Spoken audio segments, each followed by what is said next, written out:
Hello, welcome to Lalitha's lovely kitchen. நாம் இன்றைக்கி பார்க்க போகிற recipe very very very important one. ஏன்னா this has got full of vitamins. Plus இப்போ உங்களுக்கு நவம்பர் டிசம்பர் மாதத்தில் இந்த கூஸ்பெரி பெரிய நெல்லிக்காய் கிடைக்கும். ஸோ அதை வச்சு என்னென்ன முடியுமோ நான் ஆல்ரெடி உங்களுக்கு நெல்லிக்காய் ரசம் பண்ணி காமிச்சேன். அதே மாதிரி இன்றைக்கி நம்ம இதில் பார்க்க போகிறது தொக்கு. இந்த நெல்லிக்காயில் எப்படி தொக்கு பண்ணலாம் அப்படிங்கிறத பார்க்க போகிறோம். நம்ம மாங்காலெல்லாம் தொக்கு பண்ணுவோம்ல, ரொம்ப நாளைக்கு வச்சுருந்தாலும் ஒன்றுமே ஆகாது. டொமேட்டோவில் தொக்கு பண்ணுவோம். அதே மாதிரி இந்த நெல்லிக்காயை எப்படி புதுவிதமாக ஒரு தொக்கு பண்ணலாம் அப்படிங்கிறது தான் நான் இப்போ உங்ககிட்ட ஷேர் பண்ண போகிறேன். ஸோ இந்த மாதிரி சைஸில் ஒரு 20 நெல்லிக்காயை நறுக்கி வச்சுட்டுருக்கேன். அதை நல்லா அலம்பி தொடச்சி நீங்கள் தண்ணியெலாம் இல்லாமல் நல்லா தொடச்சி ரெடியாக வச்சுக்கணும்.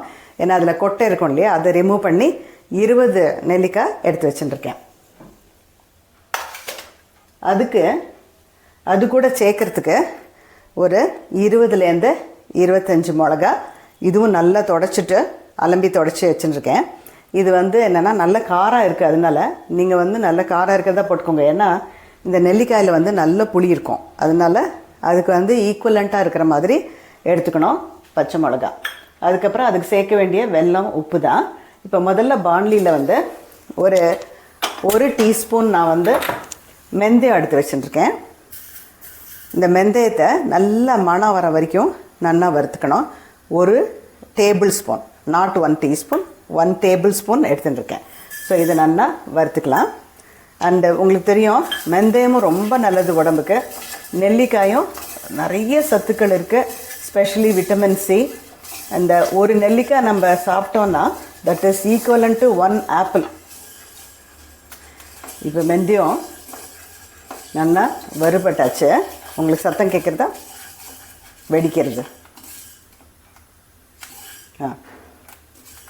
இந்த மாதிரி வெடிக்கிற சமயத்தில் நம்ம இதை எடுத்துடலாம். அப்புறம் இந்த வெந்தயம் கொஞ்சம் ஆறணும். அதுக்கப்புறமா இதை மிக்சர் ஜாரில் போட்டு நம்ம பொடிச்சிக்கலாம். அதுக்கு முன்னாடி வெந்தயம் வறுத்து எடுத்தோம் இல்லையா, அதே மாதிரி கொஞ்சம் பெருங்காயத்தையும் இதே மாதிரி லேசாக பொரித்து அதோட சேர்த்துட்டுடலாம். ஏன்னா நம்ம சின்ன மிக்ஸி ஜாரில் அது போட்டு பொடிக்கும்போது இதுவும் நல்லா அதோட சேர்ந்து பொரிஞ்சிடும். நீங்கள் ஊறுகாய்க்கு எல்லாத்துக்குமே கொஞ்சம் பெருங்காயம் அதெல்லாம் கொஞ்சம் தூக்கலாக போட்டால், உரப்பு பெருங்காயம் அதெல்லாம் தூக்கலாக போட்டால் ரொம்பவே நல்லாயிருக்கும். அப்புறம் ரொம்ப நாளைக்கு கெடாது. அந்த ஸ்மெல் ரொம்ப ஜோராக இருக்கும். ஸோ இது பொரிஞ்சாச்சு. ஸோ இதையும் எடுத்துடுறேன். இது கொஞ்சம் அப்படியே ஆறட்டும்.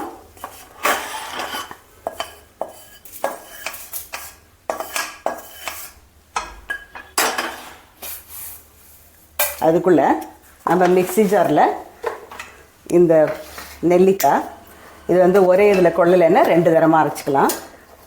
நெல்லிக்காயும் அதோடு சேர்க்க வேண்டிய மிளகா, இது ரெண்டையும் போட்டு நல்லா அரைச்சின்னு வரலாம். இது ரொம்ப நைஸாக திரிக்கணும்னு அவசியம் இல்லை, திரியவும் செய்யாது. அதனால் இதை மிக்ஸி ஜாரில் போட்டு நல்லா திரிச்சின்னு வரலாம். பாருங்க, ஒரு இது அரைச்சாச்சு. ஆக்சுவலாக நல்லா வேறு மாதிரி மசிஞ்சிருக்கு. இப்போ இன்னொரு இது ஆல்மோஸ்ட் அரைஞ்சாச்சு. இந்த சமயத்தில் நான் என்ன பண்ணுறேன்னா இந்த உப்பையும் அதோட சேர்த்துட்றேன். ஸோ தட் இது நல்லா மிக்ஸ் ஆகிடும், நல்லா அரைஞ்சிரும். அதுக்காக வேண்டி நம்ம தண்ணி மறந்து போய் கூட ஒரு சொட்டு கூட தெளிக்கக்கூடாது. இந்த ஜூஸே போகிறோம். நம்ம அரைக்கிறது இது நல்லா நைஸ் ஆகிடும். பாருங்க, நெல்லிக்காயை 2 தரமாக போட்டு அரைச்சி எடுத்துன்னு வந்துட்டேன். அப்புறமா வெந்தயமும் நல்லா பொடிச்சு விட்டுண்டாது. வெந்தயம் அண்ட் பெருங்காயம். இப்போ நான் ரிஃபைண்ட் ஆயில் தான் விடுறேன். நீங்கள் வேணுன்னா கொஞ்சம் நல்லெண்ணெய் வேணாலும் விட்டுக்கலாம். நான் ரிஃபைண்ட் ஆயில் தான் இன்றைக்கி யூஸ் பண்ணுறேன். ஸோ இதுக்கு கொஞ்சம் பசியாகவே விடலாம். ஊறுகாய்க்கெலாம் கொஞ்சம் எண்ணெய் ஜாஸ்தி இருந்தால் தான் கொஞ்சம் நாள் பட நல்லா நிற்கும் அது. ஸோ அதுக்கு தேவையான கடுகு போட்டுடலாம். கடுகு பொரியறது. இதுக்கு தேவையான மஞ்சப்பொடியும் அதுக்கு ஆட் பண்ணிடலாம். நம்ம உப்பு ஆல்ரெடி அரைக்கும் போதே போட்டோம். அப்போ தான் உங்களுக்கு நல்லா அரையும். ஏன்னா தண்ணி எதுவுமே நம்ம இதில் மிக்ஸ் பண்ணக்கூடாது. ஸோ கடுகு போட்டு கடுகு வெடிக்கட்டும். பாருங்க, கடுகு வெடிச்சாச்சு. நம்ம அடுப்பை சிம்மில் வச்சுட்டுலாம் இந்த அரைச்ச விழுத மெதுவாக போடலாம். எல்லாத்தையும் அதில் போட்டுட்டு நல்லா ஒரு கிண்டிட்டு லைட்டாக மூடி வச்சிடலாம். இதில் எல்லாம் அரைச்சி விழுத நம்ம போட்டாச்சு. அதுக்கு தேவையான கடுகு, மஞ்சப்பொடி, உப்பு அதில் சேர்த்தாச்சு. கொஞ்சம் இதுலேயே கொஞ்சம் இது வதங்கட்டும், பச்சை வாசனை போக இது நல்லா வதங்கணும். இது நல்லா வதங்கி இந்த எண்ணெயை விட்டுண்டு வரும், அதுதான் இதோட பதம். அந்த மாதிரி வரத்தை நம்ம அது வரைக்கும் நம்ம நல்லா வதக்கணும். ஆனால் தான் வந்து உங்களுக்கு கெடாமல் இருக்கும் இந்த தொக்கு, நெல்லிக்காய் தொக்கு. இது வந்து நான் சிம்மில் வச்சுட்டு இதை நல்லா கிண்டியாச்சு. இந்த தட்டாலேயே கொஞ்சம் லைட்டாக மூடி வைக்கிறேன்.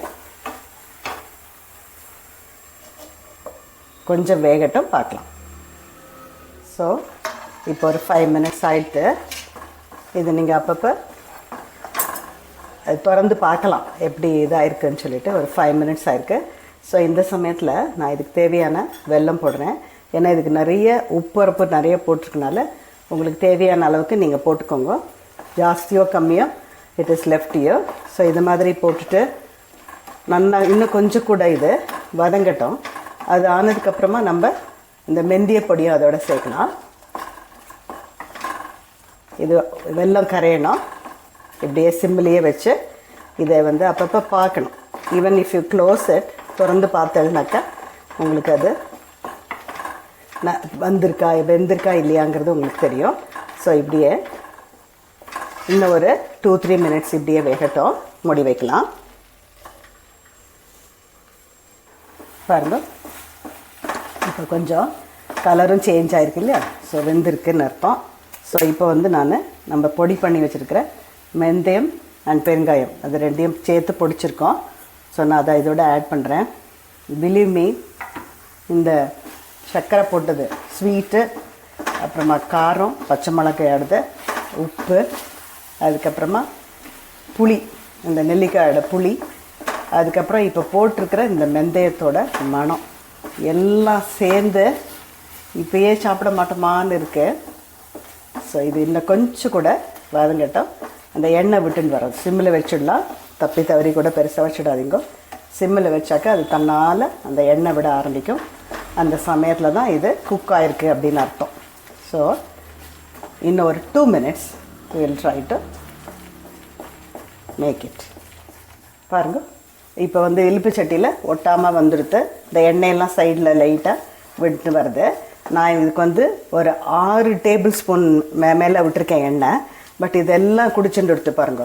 ஸோ இது வந்து ஆக்சுவலாக இப்போ நல்லா it is done, it is time to take out அந்த மாதிரி.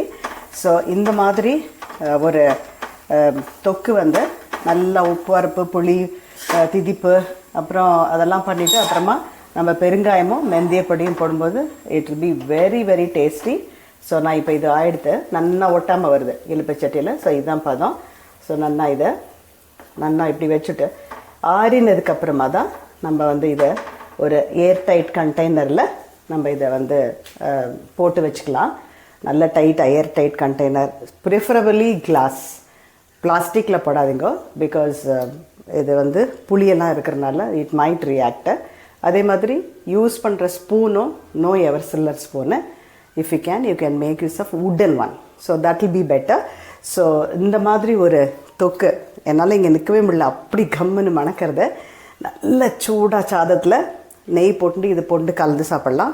This can be used for dosa, idli, bread toast பண்ணிவிட்டு இதை நல்லா ஸ்ப்ரெட் பண்ணி சாப்பிடும்போது ரொம்ப எக்ஸலண்ட்டாக இருக்கும். அதே மாதிரி தயிர் சாத்துக்கு it is a very good combination. Please try it and enjoy it. I'll meet you in the next lovely video. Bye-bye.